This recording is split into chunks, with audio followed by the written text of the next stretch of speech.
यदि मैं आपके समक्ष यह कहूं कि गोस्वामी तुलसीदास जी वैष्णव भक्त नहीं थे, रामचरितमानस कोई प्रामाणिक ग्रंथ नहीं है, रामचरितमानस को पढ़कर कोई व्यक्ति आध्यात्मिक नहीं बन सकता है, तो आप क्या करेंगे? अगर हम आपको ये कहें कि स्वामी करपात्री जी या स्वामी अखंडानंद जी जैसे लोग धूर्त थे, रामकृष्ण परमहंस जैसे लोग अनपढ़ रास्कल थे, तो आप क्या कहेंगे? अगर मैं आपको ये कहूं कि मैं जीसस क्राइस्ट का तुच्छ सेवक हूं और हमारे अभियान को प्रभु जीसस क्राइस्ट ने अपना आशीर्वाद प्रदान किया है, तो आप क्या कहेंगे? और अगर साथ में मैं ये भी जोड़ूं कि मीराबाई भगवान कृष्ण की सच्ची भक्त नहीं थी, तब आप क्या कहेंगे? अगर हम आपको ये कहते हैं कि जो गाय आपके पर्याप्त चारा खिलाने के बाद भी दूध नहीं दे रही है, उसको मारकर खाने में कोई दोष नहीं है, तब आप क्या कहेंगे? और अगर हम आपको ये कहें कि कोई भी स्त्री उस पुरुष को सबसे अधिक प्रेम करती है जो बलात्कार करने में निपुण हो, तो आप मुझे किस दृष्टि से देखेंगे? अवश्य ही आप मुझे एक पागल, सनकी और मूर्ख कहते हुए जूते मारने के लिए दौड़ेंगे। लेकिन अगर मैं ये कहूं, ये सब बातें मैं नहीं कह रहा, ये सब बातें इस्कॉन के संस्थापक अभय चरण डे उर्फ श्रील प्रभुपाद ने कही हैं, तो आप क्या करेंगे? तब भी आप मुझे जूते मारकर दौड़ाएंगे, जूते मारने के लिए दौड़ाएंगे, क्योंकि हिंदू अपना विवेक खोते खोते सेलिब्रिटी वर्शिपिंग की ओर बढ़ चुका है। सेलिब्रिटी वर्शिपिंग का अर्थ है अपने विवेक का परित्याग करके चकाचौंध के पीछे लोगों की भीड़ को देखकर भागना। इसमें कुछ लोग प्रदीप मिश्रा के पीछे भाग रहे हैं बिना इस बात को जांचे परखे कि शिवपुराण के नाम पर जो वो बता रहा है वो शिवपुराण में है भी कि नहीं। बागेश्वर धाम के पीछे भाग रहे हैं शास्त्र ज्ञान प्राप्त करने के लिए, ये सुनने के बाद भी कि बागेश्वर धाम स्वयं स्वीकार कर रहे हैं कि हमने वेद पुराण शास्त्र कुछ नहीं पढ़े, हम तो 500 मुसलमानों के साथ मित्रता करते हैं, उनके साथ चाय पीते हैं। रजस्वला स्त्री से भोग लगवाने वाले प्रेमानंद के पीछे सेलिब्रिटी वर्शिपिंग के चक्कर में लोग भाग रहे हैं कि इतने लोग जा रहे हैं तो कोई सही बात होगी। क्यों? लोगों के पास परंपरागत शास्त्र ज्ञान का अभाव है, कुल धर्म की व्यवस्था का लोप हो चुका है, इसीलिए वो कटी हुई पतंग के समान जिधर हवा बहे उधर ही बहते जाते हैं और अंत में अपनी उड़ान को खोकर नीचे गिर जाते हैं। जिस प्रभुपाद ने भगवान शंकराचार्य जी को मायावादी मायावादी कहकर बारंबार तिरस्कृत किया है, बारंबार आक्षेप किया है, वही प्रभुपाद अपनी पुस्तक बियॉन्ड इल्यूशनल डाउट में पहले अध्याय के दूसरे पृष्ठ पर सुकरात को मुनि कहकर संगीत कर रहा है। श्रील प्रभुपाद लिखता है, बहुनाम जन्मनाम अंत्य की व्याख्या में प्रभुपाद ने सुकरात का उदाहरण दिया है। सुकरात वाज अ मुनि, a great thinker. However, the real truth comes to such a muni after many births. As Krishna says in the Bhagavad Gita, bahunam janamnam ante jnanavan mam prapadyate. People like Socrates are known as Jnanavan, wise men, and after many births they surrender themselves to Krishna. They do not do so blindly, but knowing that the supreme personality of Godhead is the source of everything. सुकरात ने एक भी स्थान पर भगवान कृष्ण का नाम लेकर उनकी स्तुति की हो? बताओ। अगर तुम लोग ये कहते हो कि सुप्रीम गॉड हेड को शिव नहीं कहा जा सकता, राम नहीं कहा जा सकता, विष्णु नहीं कहा जा सकता, दुर्गा या गणपति नहीं कहा जा सकता, केवल कृष्ण ही कहा जा सकता है, तो ये बताओ सुकरात ने कब कृष्ण को कहा कि ये मेरे इष्ट हैं और हम कृष्ण के प्रति समर्पित हैं? कभी नहीं कहा। लेकिन इस व्यक्ति ने सुकरात की बड़ी प्रशंसा की कि सुकरात ने अपने आप को परमपिता के चरणों में सौंप दिया। अगर ये कहो कि परमपिता को उसने कृष्ण तो कहा नहीं, बोले ठीक है, उसको जो कहना था सो कहा। लेकिन यही बात अगर हम कहें कि ठीक है, हम भी उनको राम कहेंगे, हम भी उनको शिव कहेंगे, दुर्गा कहेंगे, तब ये भड़क जाएंगे, नहीं नहीं, तुम अपसंप्रदाय वाले हो, तुम मिथ्यावादी हो, तुम अभी तत्व को जानते नहीं हो, हम तो केवल कृष्ण कहेंगे। लेकिन वहीं विदेशियों को अपनी ओर आकर्षित करने के लिए इसने कहा कि उस सुप्रीम गॉड हेड का जितना वास्तविक नाम कृष्ण है उतना ही वास्तविक अल्लाह और यहोवा नाम भी है। ये कपट इस व्यक्ति का तुम पकड़ो। इतना ही नहीं, अब मैं आपको एक पुस्तक से बता रहा हूं। इस पुस्तक को प्रभुपाद ने लिखा है आत्म साक्षात्कार का विज्ञान। इस पुस्तक में बहुत से सेक्शंस बांट रखे हैं, इसने बहुत से खंड बांट रखे हैं, जिसमें एक खंड का नाम है कृष्ण एवं क्राइस्ट को समझना। कृष्ण एवं क्राइस्ट को समझना, ये पूरे अध्याय का शीर्षक है। और उसी में ये लिखता है, हिंदी अनुवाद में पढ़ के बता रहा हूं, जो कि मैं पहले ही बता चुका हूं। हम लॉर्ड जीसस क्राइस्ट की आराधना करते हैं और उनको अपना प्रणाम अर्पित करते हैं। एक बार मेलबर्न में क्रिश्चियन पादरियों का एक समूह मुझसे भेंट करने के लिए आया। उन्होंने पूछा, जीसस क्राइस्ट के विषय में आपका क्या विचार है?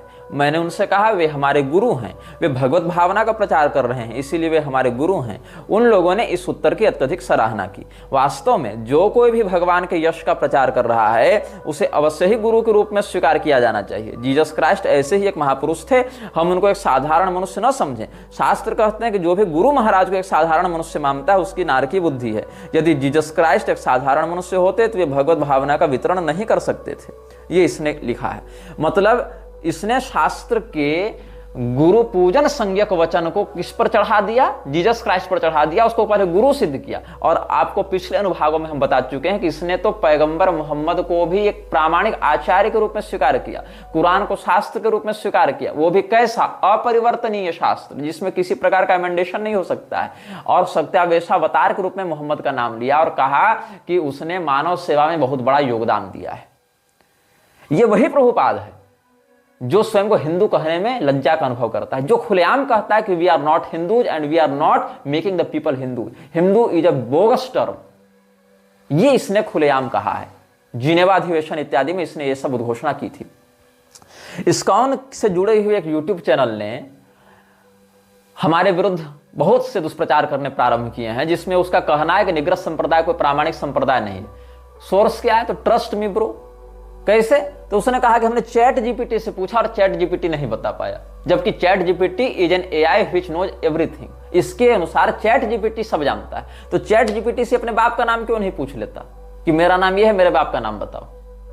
अगर चैट जीपीटी सब जानेगा तो बता देगा, और अगर नहीं बता पाएगा तो इसको अपने आप को अवैध संतान समझ लेना चाहिए, है ना? तो ये जो व्यक्ति है इसने क्या किया मेरे दुष्प्रचार में? पहले इसने रामभद्राचार्य की खूब बड़ाई की। पहले इसने एक लेख लिखा, कम्युनिटी पोस्ट लिखी, जिसमें रामभद्राचार्य की खूब बड़ाई की, उसको बीकन ऑफ वैष्णवाज कहा, ये कहा वो कहा। और उसके बाद राघवाचार्य जी का वीडियो डालकर, रेफरेंस डालकर कहा जहां राघवाचार्य प्रभुपाद की खूब प्रशंसा कर रहे हैं।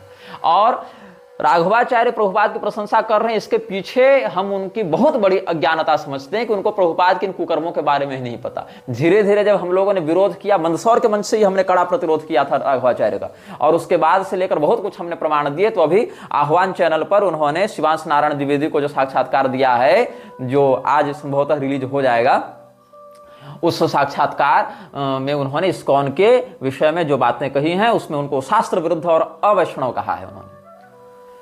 अब राघवाचार्य के इतर अगर रामभद्राचार्य की बात माने तो रामभद्राचार्य स्वयं वो व्यक्ति हैं जो स्वमत विरुद्ध समस्त शास्त्रों को वैसे ही अप्रामाणिक और प्रक्षिप्त कह देते हैं जैसा प्रभुपाद किया करता था। दोनों का गिरोह तो एक ही है।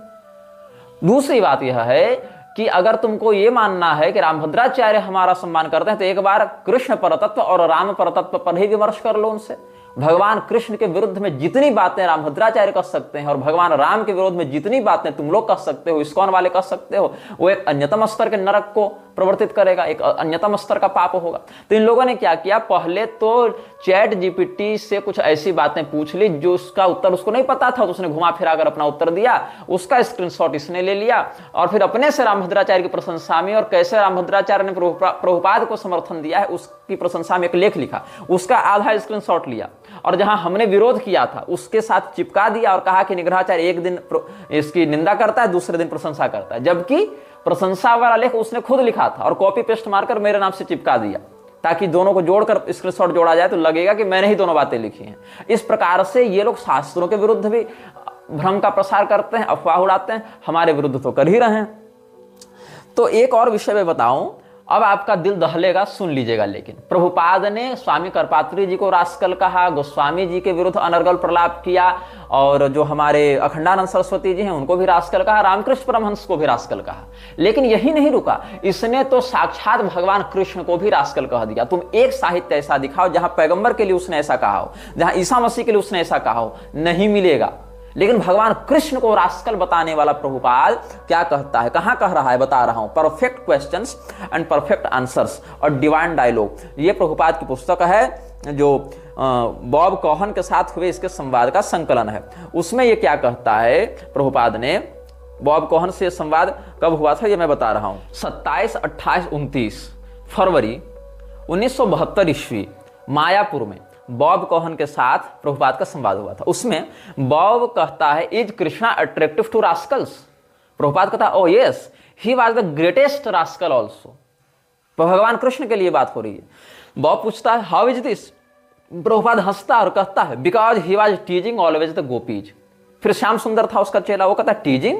तो प्रभुपाद कहता है yes the Radha Rani would go because she was married and Krishna will attack her and when she fall down Krishna don't torture me in that way she will fall down and Krishna will take the opportunity and kiss her. Prabhupada laughs.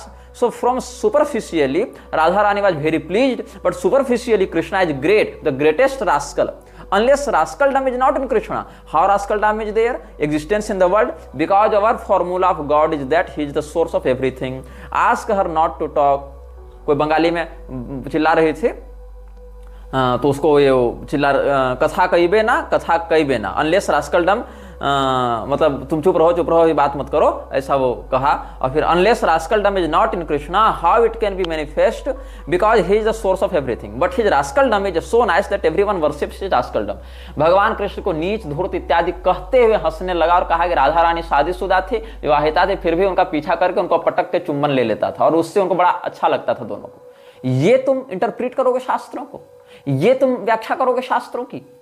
तुमको ये नहीं पता है कि भगवती राधिका का परम तत्व क्या है। भगवती राधिका का वास्तविक विवाह भगवान कृष्ण से ही हुआ है, दूसरे से नहीं।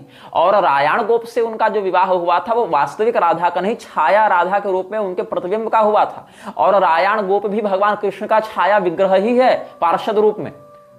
तुम लोग गोलोक की चाबी लेकर घूम रहे हो, ये प्रभुपाद गोलोक की चाबी अपने हाथ में रखता है, जो राधा रानी को एक प्रकार से एक कुलटा स्त्री सिद्ध कर रहा है कि भगवान कृष्ण उसका चुम्बन पटक कर ले रहे हैं और दूसरे से विवाह होने के बाद भी वो आनंद ले रही है। ये शब्दावली इसकी। और कुतर्क क्या कर रहा है कि चूंकि भगवान से ही सब निकला है इसलिए भगवान से ही सब धूर्तता भी प्रवर्तित हुई है।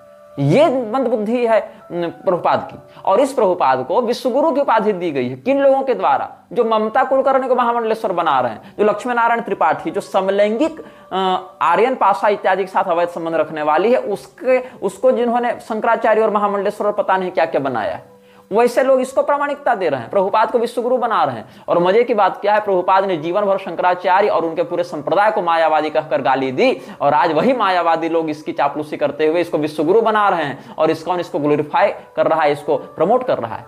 ये इन लोगों का नंगा सच है। राघवाचार्य और रामभद्राचार्य का नाम ले रहा था। राघवाचार्य तो मुरारी के सामने भी दंडवत करते रहते हैं। राघवाचार्य सैद्धांतिक रूप से शास्त्राधीत व्यक्ति होने के बाद भी, शास्त्राध्येता होने के बाद भी एक दो प्रकरण छोड़ दें गायत्री परिवार और स्वामीनारायण इत्यादि के विषय को, तो कितनी बार मुखर होकर इन सबों का विरोध किए। वो विवादों में पड़ना ही नहीं चाहते। अभी भगवत कृपा से पता नहीं कैसे इस्कॉन के विरुद्ध उन्होंने वक्तव्य दिया है, नहीं तो सामान्यतया उनके वक्तव्य ऐसे विषयों में मौन होना ही स्वीकार करते हैं कि हमको बीच में नहीं फंसना है, हमको बीच में नहीं बोलना है। इक्का दुक्का विषयों को छोड़ दें, वो भी बहुत ज्यादा प्रेशर होने पर तो कुछ बोलना ही पड़ेगा। तो मैंने यही अनुभव किया अपनी ओर से कि जिन विषयों पर मुखर होकर जितना बोलना है वो नहीं बोलते हैं। और रामभद्राचार्य की बात रही तो वो व्यक्ति तो जैसी बही बयार वैसा दिया बयान, और उसके लिए उससे बड़ा, उससे उत्तम, उससे ज्ञानी तो कोई है नहीं। इसका एक अलग लेवल दम चल रहा है। वो तो स्वयं को वाल्मीकि और वशिष्ठ और महर्षि पाणिनि इत्यादि सबसे ऊपर बताता फिरता है। तो इस प्रकार के व्यक्तियों से भी प्रभुपाद की साम्यता है। रामभद्राचार्य के दंभ और प्रभुपाद के दंभ में बिल्कुल साम्यता है, इसीलिए दोनों एक दूसरे का समर्थन कर रहे हैं। भगवती मीराबाई के विषय में क्या हुआ, क्वेश्चन पूछा गया था ना, जहां पर भगवती कहा कि भाई ईगोन में, ओरेगॉन में एक प्रोग्राम था ब्रज भाव के विषय में, तो ब्रज भाव से जुड़ने के लिए भगवती जो मीराबाई हैं उनके भजनों को हम सुन सकते हैं कि नहीं। When I went to the program there were various Hindi bhajans that I had never heard before and also some bhajans of Mirabai. तो मीराबाई के भजनों के विषय में क्या कहना है? तो आंसर क्या मिला इस्कॉन की ओर से? What many western devotees call Braj भाव is available in any village kitchen in Uttar Pradesh, India. जिसको पश्चिम के लोग ब्रज भाव कहते हैं वो उत्तर प्रदेश के किसी भी गांव में मिल जाएगा और रसोई तक में मिल जाएगा। लेकिन ये सब पूर्ण भक्ति के भजन नहीं है। गोपियां अपने घर के सारे काम को करते हुए भगवान का भजन करती हैं। यादो हनि वहननि मथनोपलेप प्रिंखिम खणार भरुदुतक क्षणमार्जनादो गायम तिचैन मनुरक्त ध्यश्रुकंठ्यो धन्या ब्रजस्त्रिय उरुक्रम चित्तयाना। ये हमारे सुखदेव जी महाराज व्यक्त करते हैं अपना भाव।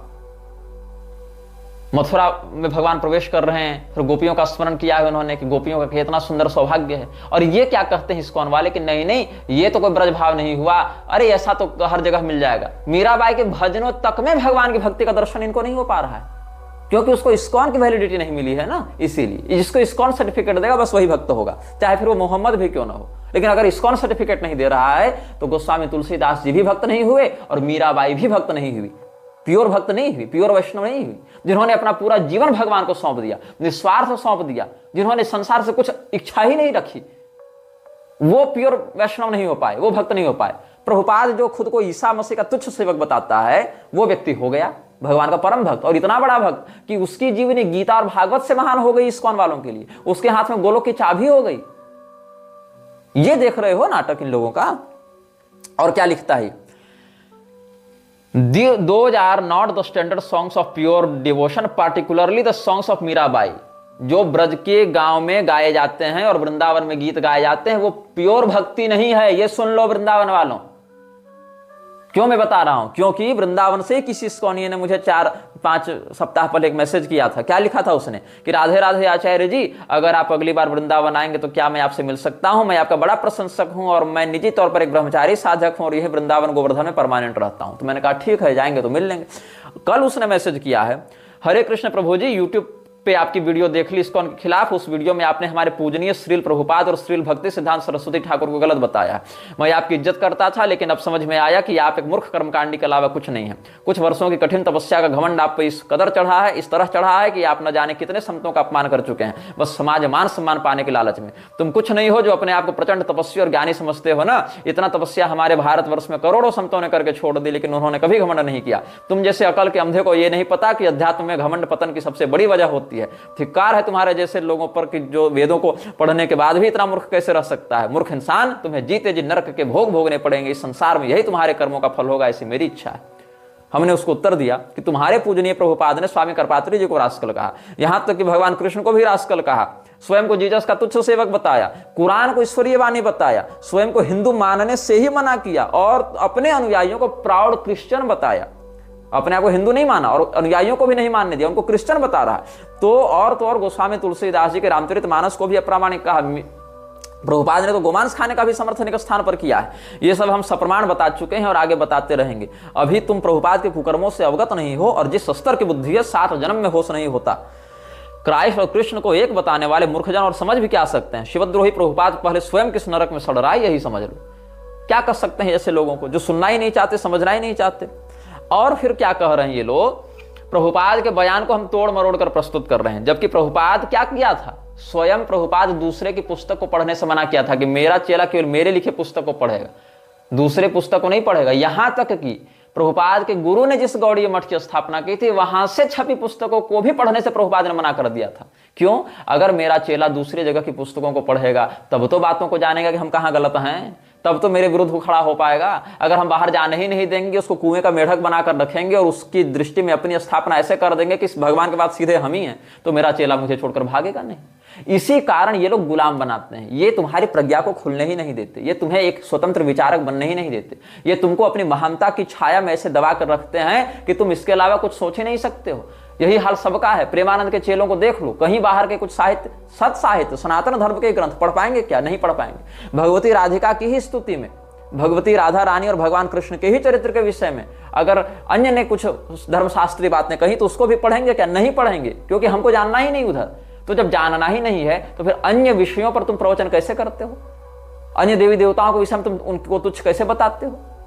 यही इनकी मूर्खता है कि ये लोग न अपने दिमाग को कभी खोल पाते हैं, न ये लोग कुछ विचार कर पाते हैं। प्रभुपाद ने तो अपने चेलों को अपने ही गुरु के गौड़ीय मठ के प्रकाशन को भी पढ़ने से मना किया था कि तुम नहीं पढ़ोगे, उनसे नहीं मिलोगे, ये तक कह दिया प्रभुपाद ने। और इस्कॉन वाले क्या कहते हैं? गोलोक की एक चाबी प्रभुपाद के पास, दूसरी उसके गुरु के पास है। ये अंदर का कपट चल रहा है ताकि लोग उसका षड्यंत्र न जान सकें। अब जब पढ़ेंगे नहीं तो सूचना मिलेगी कहां से? ज्ञान का स्रोत क्या बचा? तो एकमात्र प्रभुपाद। वो आम कहे तो आम और वो इमली कहे तो इमली।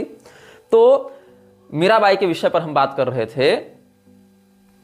क्या कहते हैं ये लोग कि मीराबाई के भजन, स्पेशली जो मीराबाई के भजन हैं, गीत हैं, वो प्योर भक्ति वाले नहीं हैं। There are so many songs sung by the village people in and around Vrindavan, but those are not the standard songs of pure devotion, particularly the songs of Mirabai. The pure Acharya never recommends his disciples to sing such song.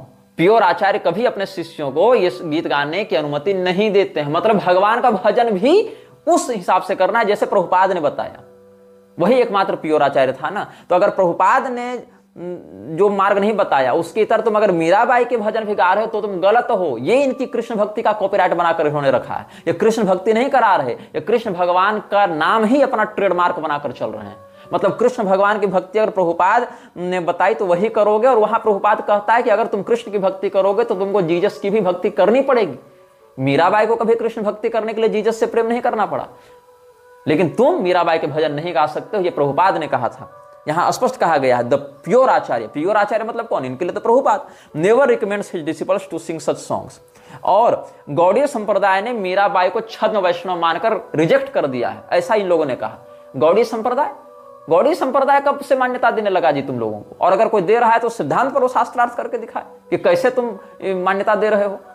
तो Mirabai has been rejected by the Gaudiya sampradaya as pseudo Vaishnavi. There are some people who say that Mirabai was half disciple of Sri Jiva Goswami, but this is concoction. Some say that simply by placing her hands over the eyes of the Rana of Mewar that he obtained Krishna darshan. Also, some devotees are saying that Mirabai merged into the body of Krishna and Dwaraka and never came out again. But these are simply stories which have no ontological backing. These stories are rejected by the Shuddha Bhakti school. मतलब मीराबाई भगवान कृष्ण से अभिन्न प्रेम करती थी और उनमें विलीन हो गई। इस बात को ही ये लोग सिरे से खारिज करते हैं। इस बात को ये लोग प्रामाणिक नहीं मानते।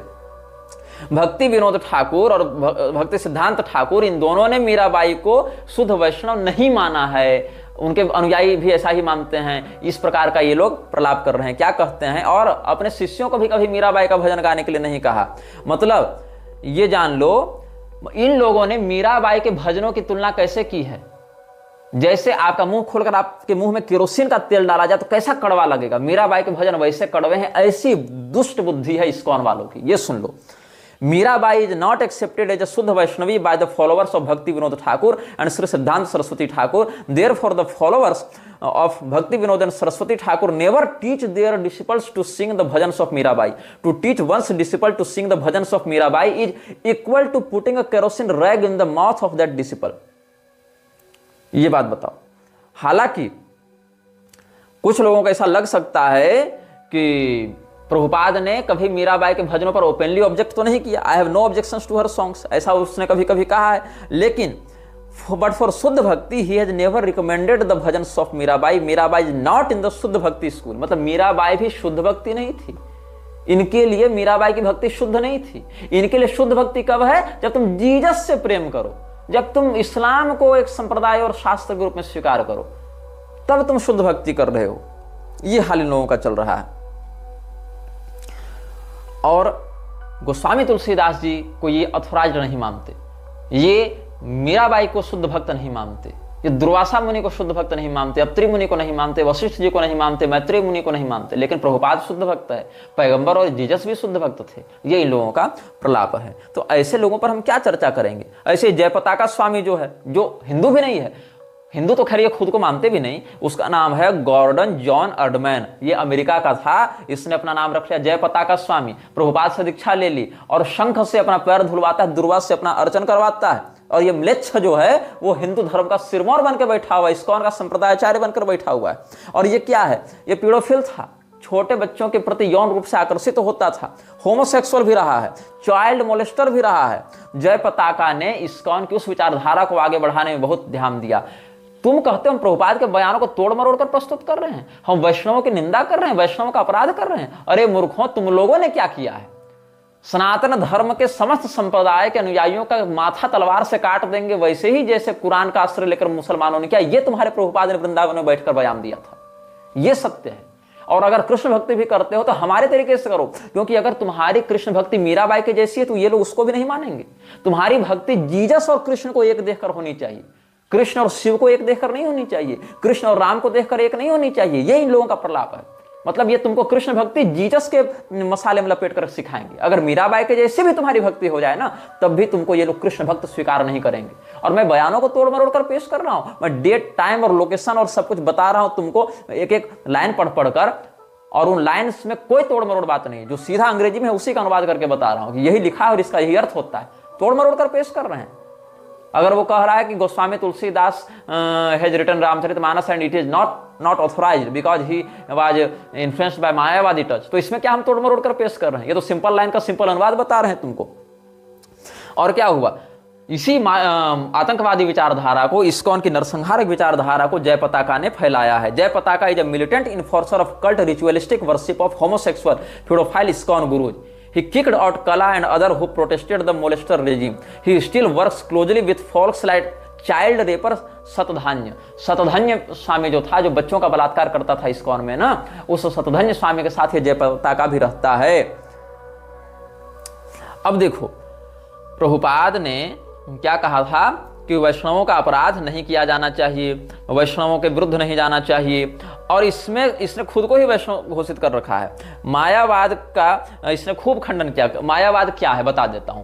बात ऐसी है, शंकराचार्य जी ने कहा कि जो ब्रह्म है वही जीव है, चेतन अलग अलग नहीं होते हैं, चेतन अखंड एक रस ही है, किंतु मायोपाधिक से उस चेतन की ईश्वर संज्ञा हो जाती है, अविद्योपाधिक से उसी चेतन की जीव संज्ञा हो जाती है। इतनी बात है। इसी को ये लोग मायावादी है, मायावादी है ऐसा कह के गाली देते रहते हैं, जबकि वास्तव में वहां ब्रह्मवाद है, मायावाद नहीं है। मायावाद तो एक प्रचलित टर्म हो गया, एक ऐसे ही चलंत भाषा हो गई, लेकिन वस्तुतः वो तो ब्रह्मवाद है, क्योंकि वहां ब्रह्म संसिद्धि की जा रही है, माया संसिद्धि थोड़े की जा रही है।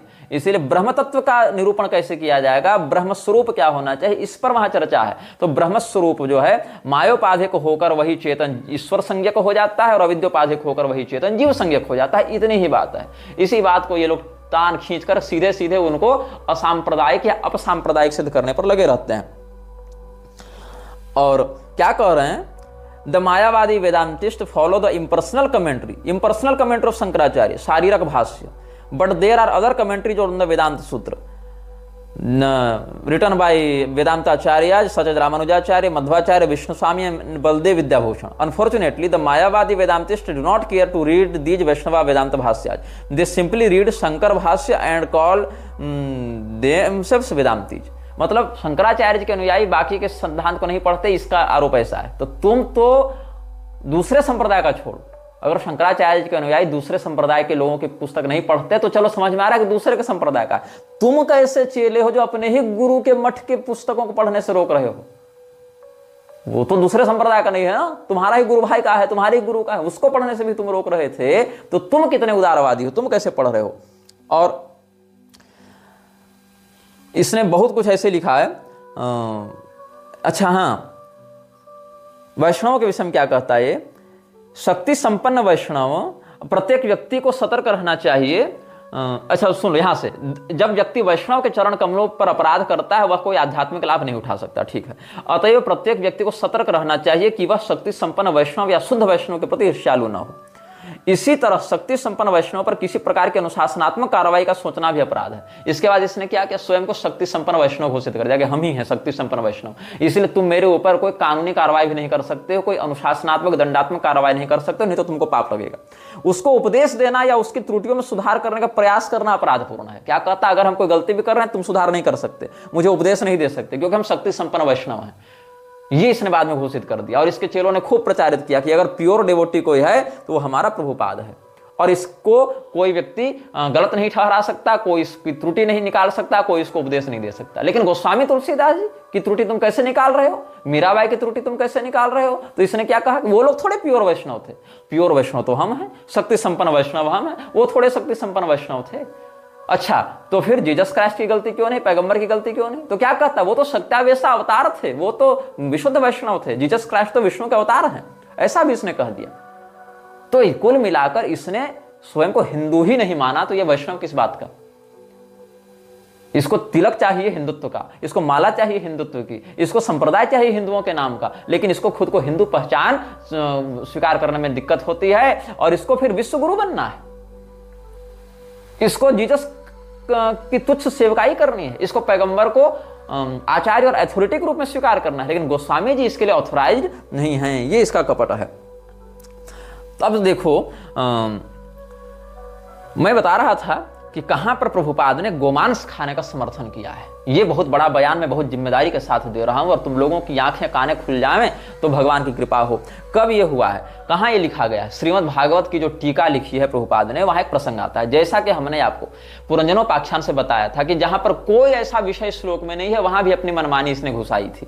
जैसे पुरंजनी अपने पति से रूठी है, पुरंजन उसको मना रहा है, उसको मनाने के लिए बहुत सी उससे प्रेमपूर्ण बातें कहता है, या उससे विवाह करने के समय जो प्रेम प्रस्ताव रखा था वहां बहुत सी उससे मधुर बातें करता है। कौन? राजा पुरंजन। तो पुरंजनी उसके प्रति भी वैसा ही सुंदर सौहार्दपूर्ण व्यवहार करती है। इतना सा विषय है, इतना सा टॉपिक है, लेकिन इतने से विषय और टॉपिक को इसने कैसे विकृत किया? इसने कहा कि कोई भी स्त्री उस पुरुष से अधिक प्रेम करती है जो हमलावर हो, जो आक्रामक हो, और उसका आक्रामक कई बार बलात्कार के रूप में उसकी आक्रामकता परिणत हो जाए, तो कोई भी स्त्री ऐसे पुरुष से बड़े जल्दी आकर्षित होती है, प्रेम करती है, उसका बड़ा सम्मान होता है, विख्याति होती है उसकी, वो बड़ा विख्यात होता है स्त्रियों में। जो चाहे पति हो चाहे गैर पुरुष हो, पर पुरुष हो, अगर आक्रमण पूर्वक रेप कर रहा है तो वो महिलाओं में विशेष प्रसिद्ध होता है ये, और उसको महिलाएं पसंद करती हैं। ये प्रभुपाद ने लिखा है।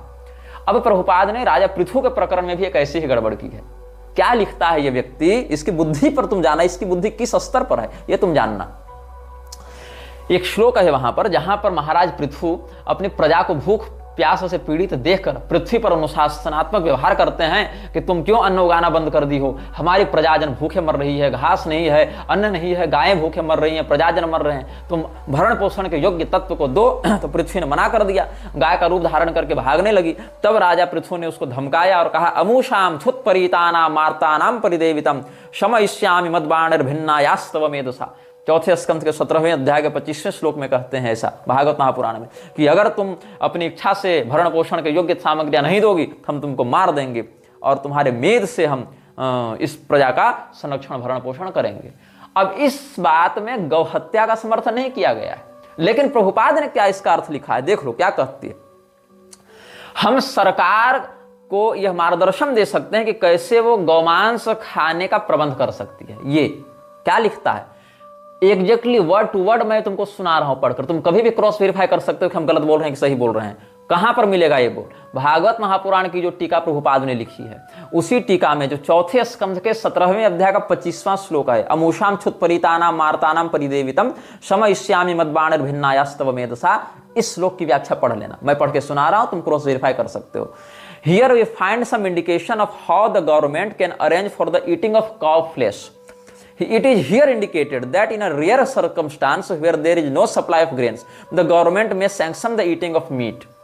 However, when there is sufficient food, the government should not allow the eating of cow's flesh just to satisfy the fastidious tongue. मतलब अगर अनाज उपलब्ध है तब गौमांस नहीं खाओ, लेकिन अगर अनाज उपलब्ध नहीं है तो सरकार गौमांस खाने को भी सैंक्शन कर सकती, लागू कर सकती है। ये प्रभुपाद कह रहा है। In other words, the in rare circumstances when people are suffering for want of grains, meat eating or flesh eating can be allowed, but not otherwise. The maintenance of slaughterhouses for the satisfaction of the tongue and killing of animals unnecessarily should never be sanctioned by the government. मतलब अगर जरूरत नहीं है तो कसाई खाने इत्यादि मत खोलो, जरूरत नहीं है तो सरकार ये सब बंद कराए, लेकिन जरूरत है तो गाय भी काट कर खा सकते हो, ये कह रहा है। तो एक और देखने पर लगेगा कि नहीं, गाय तो खाने की बात वहां कही गई है जहां विकल्प ना बचे, तो ये तो आपद धर्म हो गया। तब क्या दिक्कत है? दिक्कत ये है, आगे वाली पंक्ति में देखो क्या कहता है ये। As described in a previous verse, cows and other elements should be given sufficient grass to eat. If despite a sufficient supply of grass, a cow does not supply milk, and if there is an acute shortage of food, the dried up cow may be utilized to feed the hungry masses of people. According to the law of necessity, first of all human society must try to produce food, grains and vegetables, but if they fail in this, they can indulge in flesh eating. क्या कहता है? अगर तुम किसी गाय को भरपूर चारा दे रहे हो, फिर भी वो दूध नहीं दे रही है और तुम्हारे पास अनाज नहीं है, तो तुम उस गाय को मारकर खा सकते हो, ऐसा प्रभुपाद कह रहा है। हमने पिछले अनुभागों में एक एक गाय का, बैल का, बछड़े का नाम ले लेकर बताया था कि कैसे इस्कॉन वालों ने उसकी हत्या की थी, हत्यारे का भी नाम बताया था। क्यों नहीं होगी जब प्रभुपाद ही ऐसी बात कह रहा है तो? और ये परम भक्त है, मीराबाई वैष्णव भक्त नहीं हो पाई, गोस्वामी जी नहीं हो पाए, लेकिन प्रभुपाद हो गया परम भक्त। ये वर्णाधम, ये प्रभुपाद माथा पर चढ़ के विश्वगुरु बना हुआ है, ये इस सोच का व्यक्ति है। आगे क्या कह रहा है? लेकिन अभी चूंकि कोई दिक्कत नहीं अनाज की, इसीलिए ये सब गाय इत्यादि खाने की जरूरत नहीं है। सुनो, राजा पृषद्र ने भी एक यज्ञ किया था, गोमेध यज्ञ, और उस गोमेध यज्ञ के फलस्वरूप गाय काटने के कारण उनको 98 प्रकार के रोगों का जनक माना गया, महामारियां फैलने लगी थी।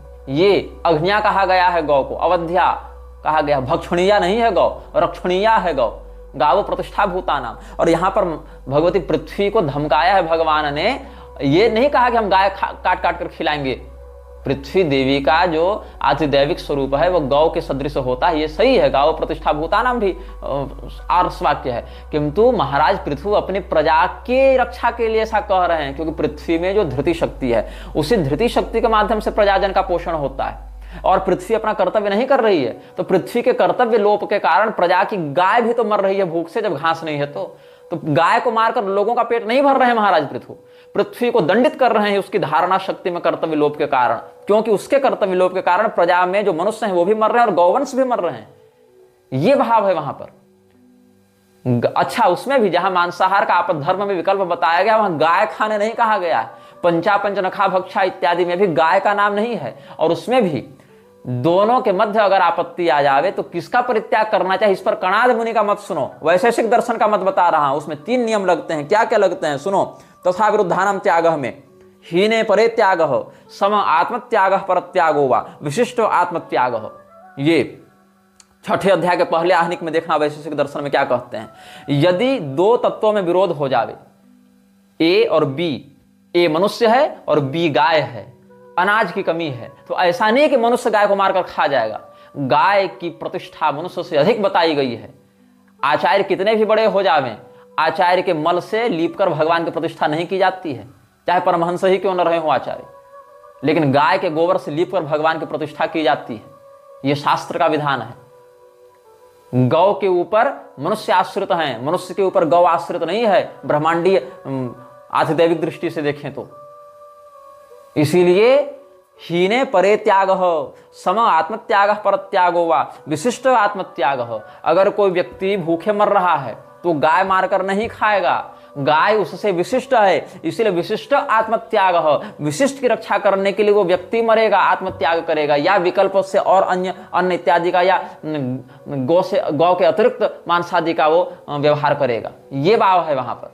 और अगर दोनों में ए ही अधिक है और बी कम है तो हीने परे त्याग है। अगर सामने वाला हीन है तो उसका त्याग किया जाता है, उसको नष्ट करके अपनी रक्षा की जाती है। दूसरा वाला अगर विशिष्ट है, अपना उत्सर्ग करके उसकी रक्षा की जाती है। और अगर दोनों सम है तो फिर जैसी परिस्थिति हो उसका त्याग और उसकी रक्षा की जाती है। ये हमारे आचार्यों का मत रहा है। ये वैशेषिक दर्शन के 6ठे अध्याय के पहले आहनिक में मिलेगा 3 सूत्रों में, कि विरुद्ध तत्वों में त्याग का क्या अनुशासन है। ये हमारा दार्शनिक आदर्श है सनातन धर्म में। तो जो लोग ये कह रहे हैं कि प्रभुपाद विश्व गुरु है, उनको पता नहीं है कि प्रभुपाद की मानसिकता किस स्तर पर थी। तब कहना पड़ता है कि पिघल जाने दो ग्लेशियरों को और कट जाने दो पेड़ों को, डूब कर मर जाएं ये लोग उसमें। ऐसा विश्व किस काम का जिसका विश्व गुरु प्रभुपाद हो, खत्म हो जाए ऐसा विश्व तत्काल जिसका विश्व गुरु प्रभुपाद हो। अब ये लोग एक और नाटक सुनाते रहते हैं, दिखाते रहते हैं कि हम लोग माध्व गौड़ीय संप्रदाय से हैं, माध्व गौड़ीय संप्रदाय से हैं। इसमें 2 शब्द हैं, माध्व शब्द और गौड़ीय शब्द। इन दोनों शब्दों पर भी हम थोड़ा शास्त्रीय विवेचन आपके समक्ष प्रस्तुत करते हैं। गौड़ीय संप्रदाय में षड गोस्वामी जी की बड़ी प्रतिष्ठा है। उसमें रूप गोस्वामी है, सनातन गोस्वामी है, रघुनाथ दास गोस्वामी, रघुनाथ भट्ट गोस्वामी, जीव गोस्वामी, ये सब हैं उसमें। तो जीव गोस्वामी ने अपनी टीका में जहां भिन्न भिन्न मतों का उल्लेख किया है, उसमें माध्व मत का भी अपने से भिन्न रूप में उन्होंने उल्लेख किया है। मतलब जीव गोस्वामी स्वयं को माध्व संप्रदाय का अनुयायी नहीं मानते थे। ये जो माध्व गौड़ीय लोग कहते हैं ना, वो मध्वाचार्य जी की परंपरा में गौड़ियों को और गौड़ियों की परंपरा में खुद को गिनते हैं। लेकिन जीव गोस्वामी ने स्वयं को मध्वाचार्य जी की परंपरा में नहीं कहा है। मध्वाचार्य जी का मत अलग लिखा और स्वमत कहकर फिर अपना मत अलग लिखा है। तो अगर वो अपने आप को मध्वाचार्य जी की परंपरा से जोड़ते तो अलग से स्वमत नहीं लिखते। जबकि दोनों बातें ध्यातव्य है। चैतन्य महाप्रभु एवं षड गोस्वामी अचिंत्य भेदाभेद को मानते थे, और जो मध्वाचार्य जी हैं वो विशुद्ध रूप से द्वैत मत को मानते थे। दोनों मतों में सैद्धांतिक रूप से पर्याप्त मतभेद है। और चैतन्य महाप्रभु ने जो संन्यास दीक्षा ली वो शंकराचार्य जी की परंपरा के केशव भारती स्वामी से ली। और जिन शंकराचार्य जी को ये लोग मायावादी कह कर गाली देते हैं, चैतन्य महाप्रभु ने स्वयं को मायावादी सन्यासी स्वीकार किया है। और गौड़ियों में चैतन्य चरितामृत को प्रामाणिक ग्रंथ के रूप में मानते हैं। यद्यपि चैतन्य चरितामृत का कालखंड चैतन्य महाप्रभु के काफी बाद का है, इसलिए उसमें बहुत से विषयों पर आचार्यों में विवाद मतभेद होता रहता है कि सही है कि गलत है, लेकिन कम से कम गौड़ीय मत में तो चैतन्य चरितामृत की पूर्ण मान्यता है। वहीं पर चैतन्य महाप्रभु ने स्वयं को ही मायावादी सन्यासी कहा है, तो ये कैसे चैतन्य महाप्रभु के शिष्य हैं जो स्वयं को चैतन्य महाप्रभु का अनुयायी कहते हुए भी मायावादी शब्द का प्रयोग करके तिरस्कार की भावना दिखाते हैं अद्वैतियों के प्रति। सारी बातों का हम प्रमाण देते जाएंगे और प्रबोधानंद सरस्वती जी इत्यादि का भी चिंतन करेंगे। तो उनके मत में चैतन्य महाप्रभु जी मध्वाचार्य जी के अनुयायी नहीं थे, अपितु स्वसंप्रदाय प्रवर्तक के रूप में ही उनकी प्रतिष्ठा है। तो हुआ क्या था, एक बलदेव विद्याभूषण करके विद्वान हुए इनके यहाँ, उन्होंने बलदेव विद्याभूषण ने मध्वाचार्य जी के संप्रदाय में पहले दीक्षा ली थी। बाद में मध्वाचार्य जी के भाष्य के भी अलग जाकर उन्होंने अपना एक अलग भाष्य लिखा बलदेव विद्याभूषण ने। मतलब मध्वाचार्य जी के मत में थे तो उनके भाष्य के अनुसार चलते, लेकिन नहीं, उन्होंने फिर गौड़ीय परंपरा में आकर अपना एक अलग ही भाष्य लिखा और वहां पर उन्होंने क्या किया है, अपने बहुत से कृतियों में मध्वाचार्य जी और गौड़ीय परंपरा को एक दिखाने का प्रयास किया है बलदेव विद्याभूषण ने। तो ब्रह्मसूत्र पर इनका भाष्य प्राप्त होता है। इतना ही नहीं, जो गोपाल भट्ट जी का जो ये ग्रंथ है हरिभक्ति विलास, तो हरिभक्ति विलास भी एक बहुत प्रौढ़ ग्रंथ है जिस पर वैष्णवों के, विशेष करके गौड़ीय वैष्णवों के बहुत से उत्सव, कृत्य, अनुशासन, ये सब बहुत से स्मृति, पुराण, श्रुति और पांचरात्र आगम इत्यादि से संग्रहित करके दिए गए हैं। उसमें भी हरिभक्ति विलास में भी जो बातें कही गई हैं, इस्कॉन के 80% कृत्य और सिद्धांत हरिभक्ति विलास के स्पष्ट विरुद्ध जाते हुए दिखाई पड़ते हैं। जिस व्यक्ति ने इस्कॉन की भी पुस्तकों को पढ़ा होगा और हरिभक्ति विलास भी पढ़ी होगी, वो इस भेद को बहुत सरलता से समझ जाएगा। अब हरिभक्ति विलास में पहले अध्याय में ही क्या कहते हैं कि उत्तम वर्ण होते हुए अधम वर्ण से उत्तम वर्ण की दीक्षा अनुचित है। ये पांचरात्र का बहुत प्रगल्भ सिद्धांत है। अगर ब्राह्मण गुरु है, ब्राह्मण व्यक्ति है, तो शूद्र व्यक्ति से दीक्षा नहीं ले सकता है और जन्मना वर्ण व्यवस्था के आधार पर ही वहां यह बात कही गई है। लेकिन इस्कॉन क्या करता है, प्रभुपाद स्वयं ब्राह्मणेतर था, शूद्र था, इसका गुरु भी, सब लोग उसी प्रकार से थे। तो इस्कॉन में क्या हो रहा है, शूद्र भी ब्राह्मणों को दीक्षा दे रहा है और म्लेच्छ भी दीक्षा दे रहा है। शूद्र तो कम से कम हिंदू है छोड़ो, वो म्लेच्छ, अंग्रेज, जर्मन, फ्रेंच लोग भी आकर त्रिदंड संन्यास ले लेकर गुरु बनकर दीक्षा दे रहे हैं ब्राह्मणों को यहाँ पर। जबकि जो हरे कृष्ण महामंत्र है, जिसका वर्णन वासुदेव रहस्य के राधा तंत्र में प्राप्त होता है, वहां पर स्पष्ट विशुद्ध ब्राह्मण के मुख से ही इस मंत्र को ग्रहण करने का भी अनुशासन बताया गया है। लेकिन ये लोग उस सिद्धांत को नहीं मानते। ये लोग हरे कृष्ण महामंत्र की मर्यादा को ही भूलकर अंग्रेजों से ये मंत्र ब्राह्मणों को दिलवा रहे हैं, हिंदुओं को भ्रष्ट करने के लिए दिलवा रहे हैं। हरिभक्ति विलास के पहले अध्याय में ही देखो, स्त्री शूद्र का तांत्रिक मंत्र में अधिकार है, वैदिक में नहीं, किंतु इस्कॉन वाले स्त्रियों को गायत्री मंत्र की भी दीक्षा देते जा रहे हैं ताकि उन लोगों को ब्राह्मण दिखा सके कि हमने गायत्री दे दी, अब ये ब्राह्मण हो गया। फिर देखो हरिभक्ति विलास के 10वें अध्याय में, भगवत भक्त वही है जो स्मार्त विधि का अनुसरण करे। इस प्रकार से वहां पर गोपाल भट्ट स्वामी जी ने शास्त्रीय प्रमाण प्रस्तुत किया है। जबकि ये जो हैं, जो प्रभुपाद का गुरु था और उसका बाप जो था केदार दत्त और ये विमला प्रसाद दत्त, इन लोगों ने स्मार्तों को अपसंप्रदाय कह के, भ्रष्ट कहकर तिरस्कृत किया है। तो ये लोग स्वयं हरिभक्ति विलास के विरुद्ध जाते हुए दिखते हैं। और पोल खोलता हूं, सुनो, मध्वाचार्य जी जो हैं भागवत के 10वें स्कंध के 12 से 14 अध्याय को स्वीकार नहीं करते हैं। क्यों स्वीकार नहीं करते हैं, इसका क्या प्रतिवाद हुआ? तो जीव गोस्वामी जी ने जो टीका की है यहाँ पर, वहां पर लघुतोषिणी टीका जो है, लघुतोषिणी किसकी है? जीव गोस्वामी जी की। वहां पर क्या कहते हैं, तदीय स्वसंप्रदायानंगीकार प्रामाण्येन तस्या प्रामाण्यम चेत अन्य संप्रदायांगीकार प्रामाण्येन विपरीतम कथम न स्यात्। ये कहते हैं, तात्पर्य है कि मध्वाचार्य जी के इस मत को, ऐसे वल्लभाचार्य जी ने भी ब्रह्म विमोहन लीला इत्यादि को नहीं माना है, क्योंकि उन प्रसंगों से भगवान का जो ऐश्वर्य प्रदर्शित होता है वहां इनके संप्रदाय के दार्शनिक सिद्धांत पुष्ट नहीं होते हैं, अपितु मर्दित होते दिखाई पड़ते हैं। इसलिए स्वसंप्रदायोपदेश के मध्य ये लोग उन प्रसंगों को अनुकरणीय प्रमाण नहीं मानते हैं, ये कहकर कि हम इन प्रमाणों को अगर मानेंगे उस स्थिति में हमारे संप्रदाय का दार्शनिक पक्ष खंडित होता दिखेगा, हमारे संप्रदाय का पोषण नहीं होगा। तो जीव गोस्वामी जी ने तो माना है प्रमाण। तो जिन अध्यायों को मध्वाचार्य जी स्वसंप्रदाय सिद्धांत के आलोक में प्रमाण कोटि में नहीं मान रहे हैं, उन्हीं अध्यायों को जीव गोस्वामी जी प्रमाण मानकर लघु तोषणी टीका में व्याख्यायित कर रहे हैं, तो कैसे जीव गोस्वामी जी मध्वाचार्य जी के अनुयायी हो सकते हैं? यह भी चिंतनीय विषय हो जाता है कि नहीं? क्योंकि मध्वाचार्य जी के अनुयायी तो मध्वाचार्य जी के अनुसार न चलेंगे कि अपने अलग चलेंगे और उनके मत को परमत कहेंगे और उनके विरुद्ध अपना स्वमत स्थापित करेंगे। ऐसा होता है क्या? और यहां तक कि जो चैतन्य चंद्रोदय नामक नाटक है कवि कर्णपुर का, उसमें 8 अंक का देखेंगे आप। अपरे तत्ववादिनास्ते तथा विधा एवं निर्वद्यम न भवति तेषां मतम। महाप्रभु जी जो हैं चैतन्य महाप्रभु, उन्होंने मध्व मत को दोषयुक्त ही माना, दोषमुक्त नहीं माना। मध्वाचार्य जी के मत को उन्होंने अगर दोषयुक्त माना है तो इसका अर्थ है कि वो द्वैतवादी तो नहीं हो सकते। दोषयुक्त तो वही कहेगा जो अद्वैती होगा। अगर कोई व्यक्ति अद्वैत को दोषयुक्त कह रहा है मतलब वो द्वैतवादी है, कोई अगर द्वैत मत को दोषयुक्त कह रहा है मतलब वो अद्वैतवादी है। तो दोनों ही पक्षों में एक दूसरे को ही दोषयुक्त कहेगा व्यक्ति ना, स्वमत को तो दोषयुक्त कहेगा नहीं। तो तेषाम अपरे तत्ववादी न, तत्ववादी जो है वो मध्वाचार्य जी के अनुयायियों की संज्ञा है। तो अपरे तत्ववादिनास्ते तथा विधाएव, क्योंकि ये लोग उधर मायावादी कहते हैं तो बोले हम तत्व का निरूपण करते हैं इसलिए हम तत्ववादी हैं, ऐसी बात कहते हैं। अपरे तत्ववादिनास्ते तथा विधाएव निर्वद्यम न भवति तेषां मतम, ये उन्होंने कहा। तत्ववाद मध्वाचार्य जी का है।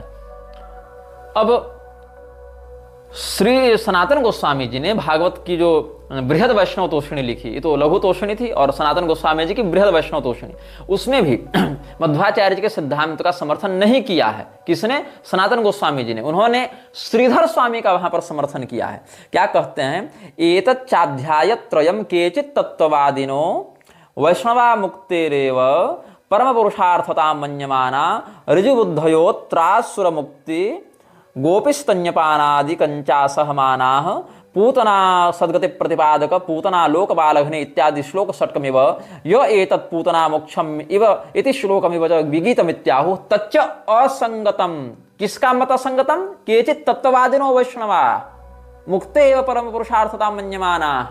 वैसे जो मुक्ति को ही परम पुरुषार्थ मानते हैं ऐसे तत्ववादी वैष्णव कौन? मध्वाचार्य जी के अनुयायी। उनका मत क्या है? तच्च असंगतम। उन्होंने अन्य जो ये सब यह पूतना मोक्ष इत्यादि संबंधित श्लोकों को जो विगीत कहा, उन्होंने अनुचित कहा, उन्होंने विगीतम इत्याहुः तच्च असंगतम, वो उचित नहीं है। तो उचित क्या है यहाँ पर? बहुपुस्तकै सुदृश्यमानत्वात् तथा प्राक्तनैराधुनिकैश्च सत्साम्प्रदायिकैः श्रीधर स्वामी पाद प्रभृतिभिर्महद्भिराहतत्वात् तथा श्री वृंदावने अघासुरवध साल्द्वल जेमन ब्रह्मस्तुत्यादि स्थान प्रसिद्धेश्च किंच पद्मपुराणादो तदाख्यानं व्यक्तं वर्तत एव तथा वैष्णव प्रवरगण सिद्धान्तेनापि न विरुद्धत एव भक्तिनिष्ठानां मुक्तेरनुपादेयत्वात्। कि हम मानेंगे प्रमाण के अघासुर का वध हुआ, शाद्वल जेमन हुआ, वो भक्षण जो भगवान कर रहे थे बाल बाल मंडली के साथ, ब्रह्म विमोहन लीला इत्यादि हुई, क्योंकि वृंदावन में वो स्थान दिखाए भी पड़ते हैं। और सत सांप्रदायिक श्रीधर स्वामी जी इत्यादि के द्वारा उन श्लोकों को प्रामाणिक मानकर ही व्याख्या की गई है, और अन्य पद्म पुराण आदि के भी प्रसंगों से उन बातों की साधुता संगति हो जाती है। ये कौन कह रहे हैं? सनातन गोस्वामी जी कह रहे हैं। तो षड गोस्वामियों में से एक हैं। तो अगर वो मध्वाचार्य जी के अनुयायी होते तो क्या मध्वाचार्य जी के मत को असंगत कहते हुए श्रीधर स्वामी को सत सांप्रदायिक कहते हुए उनके मत के अनुसार व्याख्या करते? क्या ऐसा होता? लेकिन इनको पढ़ना नहीं है, इनको अपने ही आचार्यों की पुस्तकें नहीं पढ़नी है। अरे प्रभुपाद ने अपनी एक पीढ़ी ऊपर की पुस्तक पढ़ने से मना कर दिया, तो ये कहां गोस्वामियों को पढ़ने में लगेंगे? और देखो आगे इस पर श्रीधर स्वामी जी के विषय में बलदेव विद्याभूषण इत्यादि ने एक आपत्ति की, एक कटाक्ष किया है। क्या कहते हैं? तथापि क्वचित क्वचिन मायावाद उल्लेखस्तदवादिनो भगवत भक्तो प्रवेशयितुं वडिशामिषार्पण न्याय नैवेति विदितमिति। कहते हैं कि जैसे मछली को बंसी में मांस का टुकड़ा लगाकर फंसाया जाता है, वैसे श्रीधर स्वामी जी ने यहाँ पर ये सब बातें मायावादी लोगों को भगवत कथा की ओर, भगवत भक्ति की ओर आकृष्ट करने के उद्देश्य से लिखी। लेकिन ऐसी बात हम साधु नहीं मानते, क्योंकि चैतन्य महाप्रभु ने स्वयं को मायावादी के रूप में वर्णित किया है। कहाँ किया है बता रहा हूं। चैतन्य चरितामृत देखो, मध्य लीला में 8 का 45वां। क्या कहते हैं चैतन्य महाप्रभु जी? प्रभु कहे तुम्हें महाभागवतोत्तम तोमार दर्शने सवारद्रव हैल मन अन्येर की कथा आमी मायावादी सन्यासी आमी है तुम्हार स्पर्शे कृष्ण प्रेम भासी ई जानी कठिन मोर हृदय शोधिते सार्वभौम कहिले न तुम्हारे मिलिते। रामानंद राय से जब भेंट हुई है महाप्रभु जी की तो क्या कहते हैं, श्री रामानंद राय की स्तुति को सुनकर श्री चैतन्य महाप्रभु ने कहा, आप उत्तम महाभागवत हैं, आपके दर्शन से ही सबका हृदय द्रवीभूत हो रहा है, दूसरों की तो बात ही क्या, एक मायावादी सन्यासी होने पर भी मैं आपके स्पर्श से कृष्ण प्रेम में निमग्न हो रहा हूं। आपकी महिमा को जानने के कारण ही सार्वभौम भट्टाचार्य ने मेरे कठोर हृदय को शोधन करने के लिए मुझे आपसे मिलने के लिए कहा था। ये किसने कहा? महाप्रभु जी ने कहा। अन्येर की कथा, दूसरे की क्या बात करूं, आमी मायावादी सन्यासी आमी तुम्हारे स्पर्शे कृष्ण प्रेम भासी, ये कौन कह रहे हैं? श्री चैतन्य चरितामृत में वर्णन है, ये महाप्रभु जी कह रहे हैं। और बता रहा हूं, और महाप्रभु जी यहां पर स्वयं मध्वाचार्य जी का अनुयायी नहीं बता रहे हैं, वो बता रहे हैं, हालांकि ये बात बता दूं, वल्लभाचार्य जी के मत में, क्योंकि वल्लभाचार्य जी भी ये सब ब्रह्म विमोहन लीला ये सब नहीं मानते ना, तो वल्लभाचार्य जी के संप्रदाय में एक शुद्धाद्वैत कामधेनु पुस्तक है। शुद्धाद्वैत कामधेनु में चैतन्य महाप्रभु को मध्वाचार्य जी के अनुयायी के रूप में लिखा गया है, लेकिन इस प्रकरण को देखने से यह वैभिन्न स्पष्ट होता है। शुद्धाद्वैत कामधेनु बहुत अर्वाचीन ग्रंथ है, एक दो पीढ़ी पहले का ये, लेकिन उन्हीं के किसी संप्रदायाचार्य ने लिखा है, लेकिन ये एक हमने बात आपको संदर्भित रूप से यहाँ पर बता दी। ये सब जो पुंडरीक गोस्वामी ये सब बने घूमते हैं ना वृंदावन में, सारे विदेशगामी और बड़े बड़े सेलिब्रिटी बाबा जो है पुंडरीक गोस्वामी इत्यादि, ये सब माधव गौड़े स्वराचार्य ये सब अपने आप को लिखते हैं, ये सबों को खूब गाली दी है इस्कॉन वालों ने। ये सब इस्कॉन वालों के भी सगे नहीं, इस्कॉन वाले इनके सगे नहीं है। ये जो था ना केदार दत्त और विमला प्रसाद दत्त, ये सब क्या कहते हैं, जात गोसाई कहते थे इन लोगों को। जात गोसाई मतलब ये लोग क्या कहते थे, जात गोसाई माने जन्म से जो ब्राह्मण कुल का है, और जो लोग दीक्षा देते हैं गौड़ियों में, उनको भी इन लोगों ने, अभयचरण ये सब ने, और गाली दी है जात गोसाई कह कहकर कि ये लोग जो है सो विशुद्ध वाले नहीं हैं, असली वाले हम लोग हैं, ये सब तो जाति के दंभ में पड़े हुए हैं, ऐसा कहना है इन लोगों को। और जो चैतन्य महाप्रभु के विषय में बता रहे थे, एक और विषय आप देखिए चैतन्य चरितामृत के मध्य लीला से ही देखिए, जहां पर मध्वाचार्य जी के अनुयायियों से इनका शास्त्रार्थ हुआ है। जब मध्वाचार्य जी के अनुयायियों से चैतन्य महाप्रभु जी का शास्त्रार्थ हुआ है, तब क्या वैष्णव समझकर उन्होंने स्वागत किया था चैतन्य महाप्रभु का। तो चैतन्य महाप्रभु जान गए कि वैष्णव का रूप मेरा है, ये भी वैष्णव है, तो इसीलिए वैष्णवता का दंभ करने के कारण ये लोग हमारा सम्मान कर रहे हैं। तो क्या कहते हैं, वैष्णवता सवार अंतरे गर्भ जानी ईसत हास्या किछु कहे गौरमणि, ता सवार अंतरे गर्भ जानी गौरचंद्र, ता सवा संगे गोष्ठी करीला आरंभ, तत्ववादी आचार्य सब शास्त्रेर प्रवीण, तारे प्रश्न कैल प्रभु हया ये न दीन। तो तत्ववादियों के जो उस समय आचार्य थे, मध्वाचार्य जी के संप्रदाय के जो प्रधान थे, वो शास्त्रों में बड़े निष्णात थे। तो महाप्रभु ने बड़े विनीत भाव से उनसे प्रश्न किया कि आप ही हमको बताइए, हमको क्या करना चाहिए। साध्य साधन आमिना जानी भालमते, साध्य साधन श्रेष्ठ जाना आमाते, कि मैं जीवन का लक्ष्य नहीं जानता, उससे प्राप्त करने की विधि नहीं जानता, तो आप ही बताइए कि मानवता का सर्वश्रेष्ठ आदर्श क्या है और कैसे प्राप्त किया जाए। तो आचार्य बोले, आचार्य कहे वर्णाश्रम धर्म कृष्ण समर्पण, यही है कृष्ण भक्ति श्रेष्ठ साधन। स्पष्ट होगा, चारों वर्ण और आश्रमों के कार्य को संपादित करते हुए भगवान का भजन करो, तत्कुरु समर्पण वाला भाव रखो। जब पंचविध मुक्ति पाए या वैकुंठ गमन, साध श्रेष्ठ है यही शास्त्र निरूपण। जो 5 प्रकार की मुक्ति है ना, सालों के सार्थी सायुज्य सामीप्य और कैवल्य, ये 5 प्रकार की मुक्ति उसको प्राप्त होती है। प्रभु कहे शास्त्रे कहे श्रवण कीर्तन कृष्ण प्रेम सेवा फलेर परम साधन। तो चैतन्य महाप्रभु ने कहा कि शास्त्रों के अनुसार कृष्ण जी की प्रेमा भक्ति प्राप्त करने का सर्वश्रेष्ठ साधन तो श्रवण और कीर्तन है। श्रवणम कीर्तनम विष्णु स्मरणम पाद सेवनम अर्चनम वंदनम दास्यम सक्षमात्म निवेदनम इति पुंसार्पिता विष्णु भक्तिश्चन्नवलक्षणा क्रियते भगवत्यद्धा तन्मन्ये धीतमुत्तमम। ये सब प्रहलाद जी ने वर्णन किया है नवधा भक्ति के प्रकरण में। तो श्रवण कीर्तन है ते कृष्ण है प्रेमा, से पंचम पुरुषार्थे रसीमा। भाई मोक्ष से भी बढ़कर तो हम भक्ति को मानते हैं, भगवान का नित्य भजन प्राप्त होता हो, उनका कीर्तन प्राप्त होता हो, ये सब। एवं व्रतः स्वप्रिय नाम कीर्त्या जातानुरागा द्रुतचित्त उच्चै हसत्यथो रोदति रौतिकायन्युन्माद वनृत्यति लोकबाह्यः। ये सब भागवत महापुराण की बातें हैं, अलग अलग ग्रंथों में बातें कही गई हैं। वाग्गदगता द्रवते ये सचित्तम, ये सब बातें हैं। कर्म निंदा कर्म त्याग सर्वशास्त्रे कहे, कर्म है ते प्रेम भक्ति कृष्ण कबू नहे। तो यहाँ पर भगवान के प्रति निष्कर्म संसिद्धि वाली भक्ति की बात चैतन्य महाप्रभु जी कह रहे हैं। तावत कर्माणि कुर्वीत न निविद्येत यावता सत्कथा श्रवणादो व श्रद्धा यावन न जायते। इस प्रकार के भाव का अभिवर्धन करते हुए भगवान का कहा गया है यहाँ पर तत्व।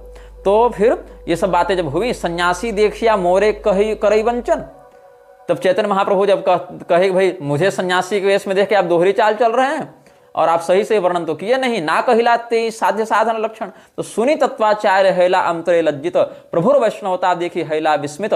आचार्य कहे तू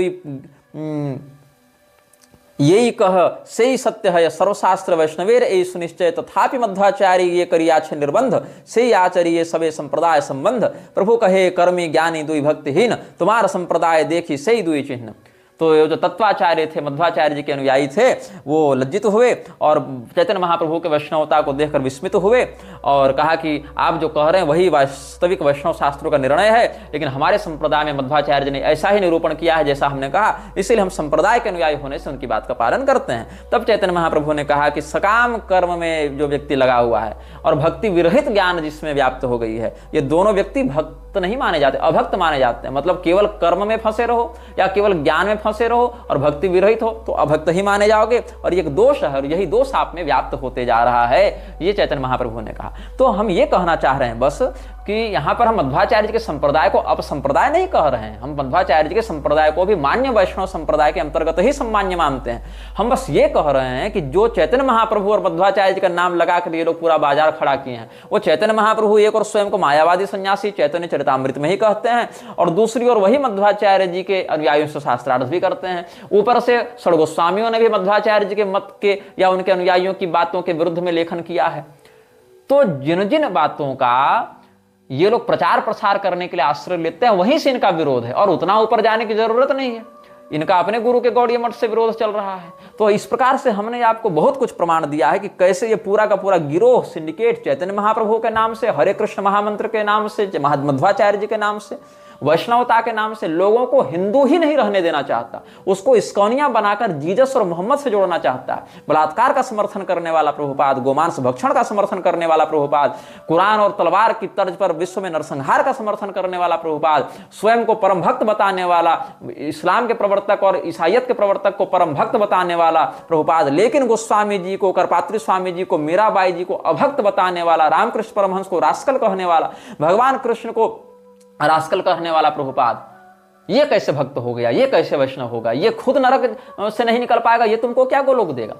तो आंखें खोलो, बाहर निकलो। और बात ऐसी है कि जो लोग कहेंगे चौराग्र गण्यम पुरुषम प्रपद्य, ये सब भी तो बातें हैं। वहां चौराग्र गण्यम पुरुषम प्रपद्य कहने के साथ साथ वो लोग ईसा मसीह और पैगंबर की प्रशंसा नहीं कर रहे थे, अन्य वैष्णवों की निंदा नहीं कर रहे थे। गोस्वामी जी को वैष्णव ही नहीं मानेंगे ये लोग, तो वैष्णव निंदा इनको कहां से लगेगी। मीराबाई को वैष्णव ही नहीं मानेंगे तो वैष्णव निंदा कहां लगेगी।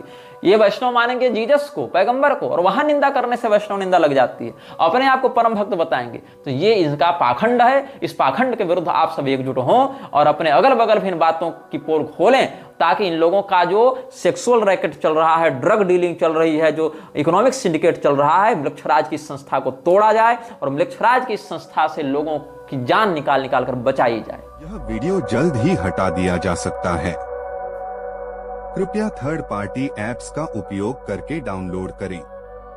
आप इस वीडियो को अपने चैनल पर फिर से अपलोड भी कर सकते हैं।